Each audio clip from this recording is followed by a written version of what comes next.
A bunch of the boys were whooping it up in the Malamute saloon. The kid that handled the music box was hitting a ragtime tune. Back of the bar in a solo game sat Dangerous Dan McGrew, and watching his luck was his light o' love, the lady that's known as Lou. And out of the night, which was 50 below, and into the din and the glare, there stumbled a miner fresh from the creeks, dog dirty and loaded for beer.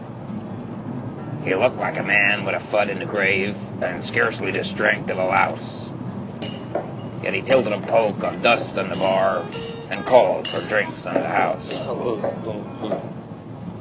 There was none could place the stranger's face, though we searched ourselves for a clue.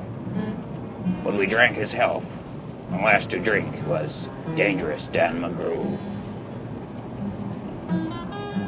There's men that somehow just grip your eyes and hold them hard like a spell.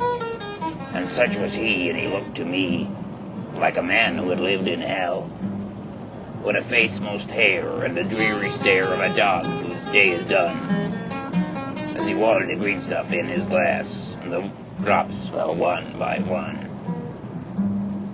Then I got to figuring who he was, wondering what he'd do, and I turned my head, and there watching him was the lady that's known as Lou. His eyes went rubbering around the room, and he seemed in a kind of daze, till at last that old piano fell in the way of his wandering gaze. The ragtime kid was having a drink. There was no one else in the stool. So the stranger stumbled across the room and flops down there like a fool. In a buckskin shirt that was glazed with dirt, he sat, and I saw him sway. Then he clutched the keys with his talon hands. My God, that man could play.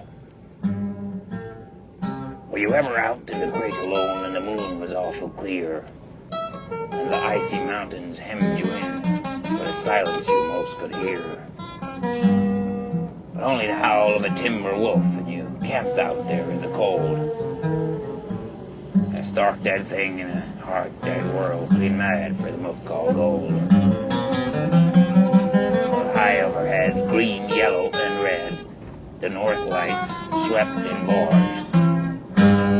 Then you've a hunch what the music meant, hunger, night, and the stars.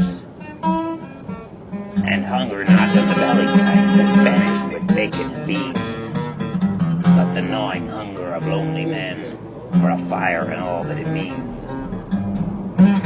For a fireside far from the cares that are, four walls and a roof above, but oh so cramful of cozy joy, and crowned with a woman's heart, a woman dearer than all the world, and true as heaven is true. God, how ghastly she looks to her age, the lady that's known as Lou. Then on a sudden the music changed, so soft you scarce could hear, but you felt that your life had been looted clean of all that it once held dear. That someone had stolen the woman you loved, that her love was a devil's lie, that your guts were gone, the best for you was to crawl away and die. It was the crowning glory of heart's despair, and it throw you through and through. I think I'll make it a spread in his ear, that Dangerous Dan McGrew. The music almost died away, then it burst like a pent-up flood, and it seemed to say, repay, repay, and my eyes were blind with blood. The stranger turned, and his eyes, they burned in a most peculiar way. In a buckskin shirt that was glazed with dirt, he sat, and I saw him sway. Then his lips went in a kind of grin, and he spoke, and his voice was calm. And boy, says he, you don't know me, and none of you give a damn. But I want to state, and my words are straight, and I bet my poke they're true, is that one of you is a hound of hell, and that one is Dan McGrew.